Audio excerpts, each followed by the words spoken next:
Hello, good afternoon everyone. My name is Alessia Losini and I will present you a part of the work done during my PhD about ram dirt stabilization with waste or recycled materials and natural additives, microstructure, mechanical and hygrothermal characterization. Nowadays I'm working in CA Lignin and you can find here my mail contact if you need to ask me other information at the end of the presentation. I would like to start with a brief introduction and background about construction material. We know that it represents about 40% of CO2 emissions at global level, and if we look at Europe, 35% of waste production is due to waste from demolition. Therefore, it's very important to find alternative and sustainable construction material such as earthen materials. In this case, I will present you researches about ram dirt, also called pisé, an alternative that can reduce the impact of construction phase, but also building life and demolition. What is ram dirt? We have soil that is mixed with water and compacted layer by layer into formwork until have a load-bearing wall in which we have clay that is the only binder and sand that plays the structural function. This material has a low environmental impact, also thanks to local availability that reduce impact of transportation and can provide buffering for moisture variation in the indoor environment. Also, this material is recyclable, and we have to consider some complexity of work with soil, such as the compositional variability due to spatial variability, the need of have specialized personnel able to work with soil, and also the variable mechanical performances and low weathering resistance.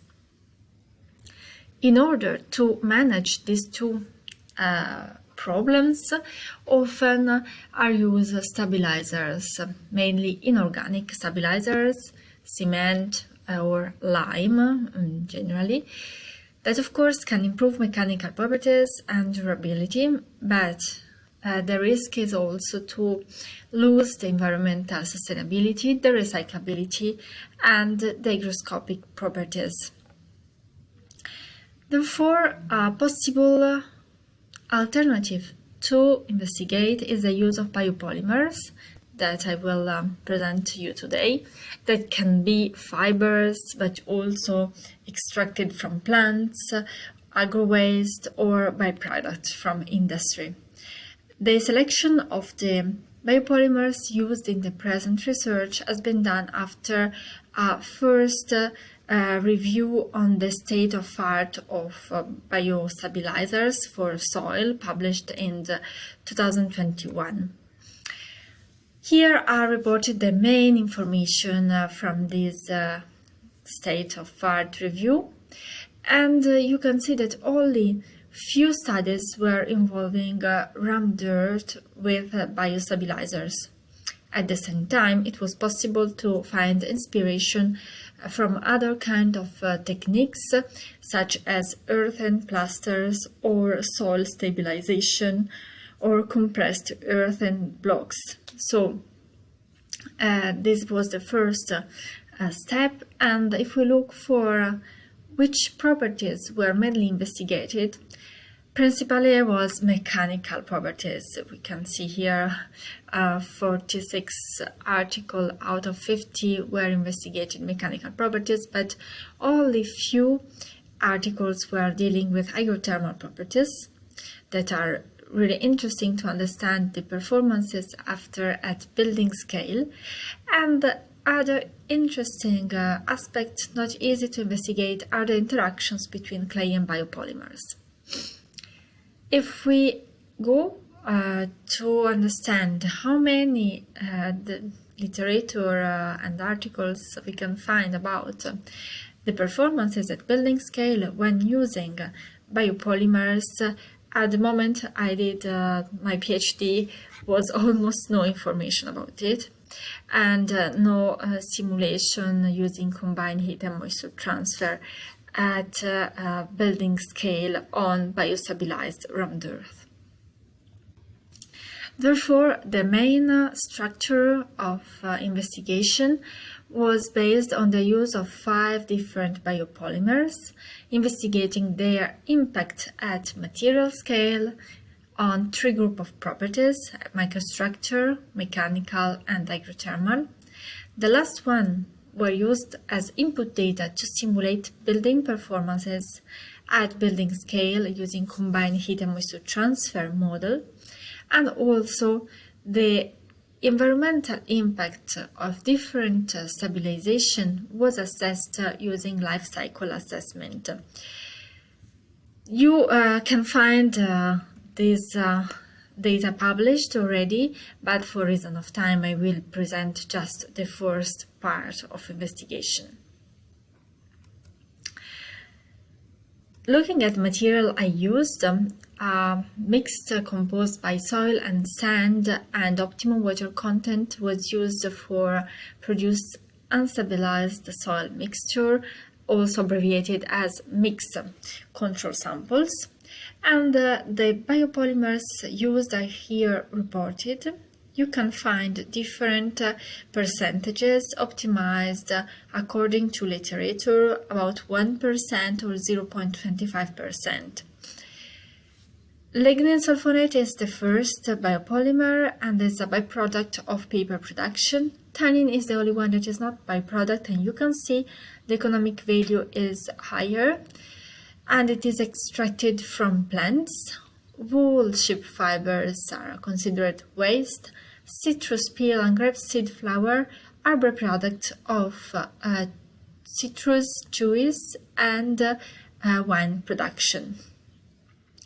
Also, you can find abbreviation like Lignin, wool, seed gray that are used for the next part of results. The methods I used are here presented about samples preparation. Bigger samples made with modified Proctor test samples were first prepared using optimum water content in order to simulate the same kind of structure layer by layer used for rammed earth walls. In a second moment, smaller samples were cored into the bigger samples or cut. You can see here cylinder and cubic samples for the different kind of tests in order to have the same kind of reference preparation, but then different kind of shape to be used for different tests. The planning for experimental characterization is composed by a first part of mixture characterization, mechanical test, and then microscopic scale investigation using different techniques, and hygrothermal one. I will illustrate more in detail the last two. Microstructure characterization has been done on the porosity distribution modification when using biopolymer, using mercury intrusion porosimetry and nitrogen sorption-desorption isotherm for the smaller porosity that also allow to determine specific surface area. X-ray diffraction and infrared spectroscopy has been used to identify clay mineral composition and variation, and scanning electronic microscopy was used to investigate the surfaces of the samples and the different biopolymers. Moving to hygroscopic characterization, that has been done only on 3 different stabilized samples, the 3 ones that were more interesting looking at mechanical results. It is composed by thermal conductivity investigation using a hot disk apparatus that allows dynamic measurements that are very quick and allow to measure samples conditioned at different relative humidities. Sorption isotherm using saturated salt solution, also investigated at two different temperatures, 25 degree and 15. Vapor permeability using a CAP method. Moisture buffer value, you can see here that there is a double climatic chamber that allows to cycle the samples between higher and lower relative humidity, and also kinetics adsorption to understand the hourly rate of adsorption of the samples. I will go to present you some of these results, not all of them for reason of time. First, a consideration about microstructure characterization. When using very low quantity of biopolymer, such as 1%, 0.25, could be very difficult to detect the presence of biopolymer on this kind of test that require very small samples. In the best case, it could be 1 centimeter of sample, but then if you go to investigate, as example for X-ray diffraction or infrared spectroscopy, we have very few grams, and also for a case of porosimetry. And again, for scanning electronic microscopy, if you go for investigate a single zone of the sample, not easy to detect the presence of biopolymers. Second consideration for the porosity. This kind of techniques that use pressure to allow gas enter in the porosity and connect related different levels and steps of pressure with different entrance pore diameter could have a risk. The risk is that we can damage the sample during the test, therefore modify the pore size distribution, and therefore have more difficulty to interpret the results. So these are 2 points of attention about these 2 tests, and I would like to show you more about scanning electronic microscopy images. Here you can find different image, all at the same level of magnification that you can find here, 20 micron. And if you look at unstabilized samples mix and the additive just aside, they appear very similar to soil. It's quite difficult just say this grain is a grain of lignin and this is one of soil. And if you go for the combination of these 2, again is very difficult at this level of magnification provide and assess conclusions. Looking at the other additives, it's a little bit easier for citrus and grape-seed, but not very easy to understand if we can find some presence of grape-seed here or citrus. And wood fiber are the only one that, thanks to the bigger dimensions and the longest fibers, can easily be identified, even if find them on the surfaces of the sample is not easy again.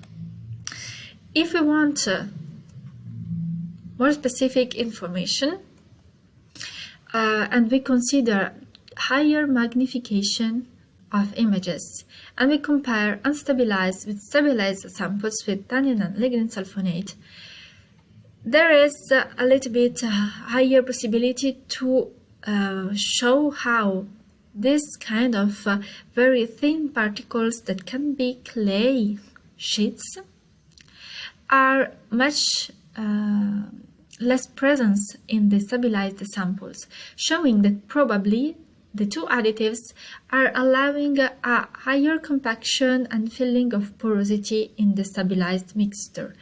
That is in accordance also with the investigation on specific surface area that show a reduction for tannin and lignin sulfonate.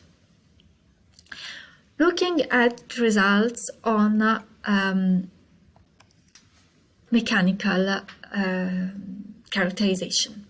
The unconfined compressive strength show how the control specimen obtain a value of 2.5 megapascal, that is increased up to 3.5 using lignin sulfonate.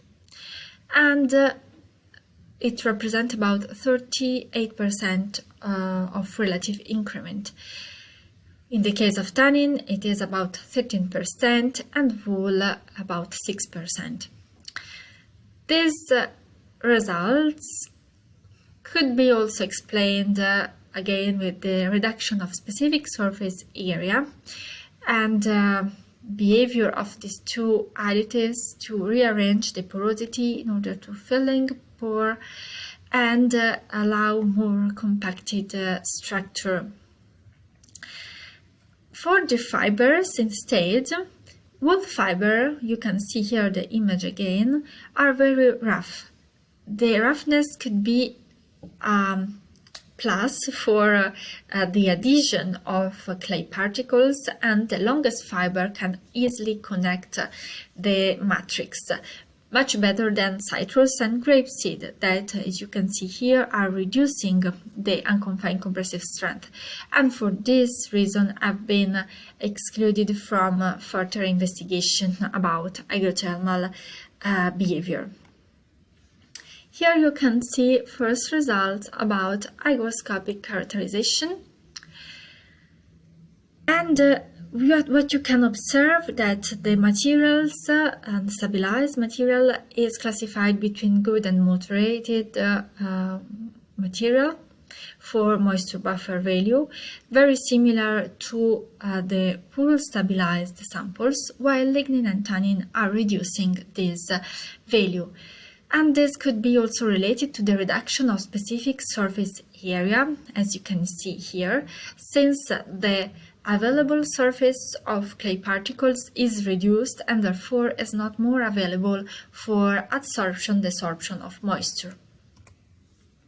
Looking at thermal conductivity, you can see here how samples tested at dry state, then here samples tested at 58% of relative humidity and 84% present, of course, an increment since porosity is filled with water that has higher conductivity compared to air. For mixed wool tannin stabilized samples, the values are quite similar, but there is a very important increment when using lignin that is not completely justified just by an increment of density, and this is an important data to consider for simulation with combined heat and moisture transfer model.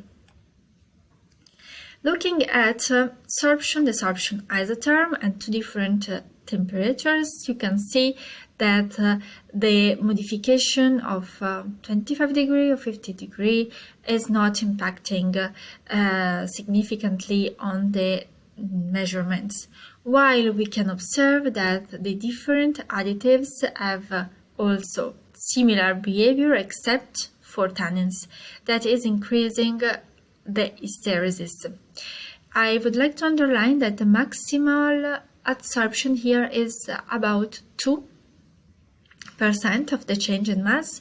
This is quite low for earthen samples, but we should consider that there is a high presence of sand in this mixture, and also that the dry state for determine the zero mass was done drying at 50 degree and often is used 100. In this case, due to the presence of biopolymer, to avoid damaging the organic material, we stopped at 50%. A complementary investigation I'd like to show you is about water vapor permeability. I will not present all the results, but often water vapor permeability is tested on this direction, since we compacted the soil in layer, and in the mold generally we have two flat surfaces, the top and the bottom, and that are very easily used for the measurements of water vapor permeability. But of course, when we have earthen walls, the wall is vertical and the vapor transfer is more in the horizontal direction. Therefore, I decided to test if the common practice of testing is coherent and equivalent in both directions, since this material is not isotropic, and we could have differences in the two in the structure looking at the two directions. As you can see in the results, we have quite similar results if we use the horizontal or vertical direction of measurements, confirming that the common practice could be used. And this is a first result. Of course, there is variability also in the data, since this test is quite difficult to perform. And I move now to the conclusions. To briefly resume, the unconfined compressive strength test was increased using lignin, sulfonate, and tannin. The microstructure showed modification in the porosity distribution using the additives, in particular also reduction of specific surface area when tannin and lignin sulfonate are used.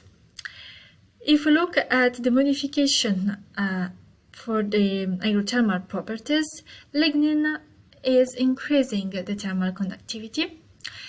The presence of lignin and tannins were decreasing moisture buffer value, and for sorption isotherm, tannin increased the hysteresis. Future perspectives that can be underlined are that to improve the investigation on microstructural characterization could be interesting to use a higher clay content and high percentage of addition of biopolymer. Of course, this is just for investigate the interactions between them, because we don't want to use high content of organic matter in earthen houses. And another tool that can be used could be maybe artificial intelligence to investigate and detect the presence of the additive, for example, in magnified images at microscope. For porosity distribution, could be addressed also the use of non-destructive method as 3D tomography, better than mercury intrusion porosimetry that can risk to damage the samples during the test. And when using biopolymer, point of attention could be also focused about the drying temperature for the determination of the dry mass, and about using 50 degree or 100 degree since we have organic matter, and at the same time allowing comparison with different kind of materials. I would like to thank you so much for your attention, and I will be available for other questions.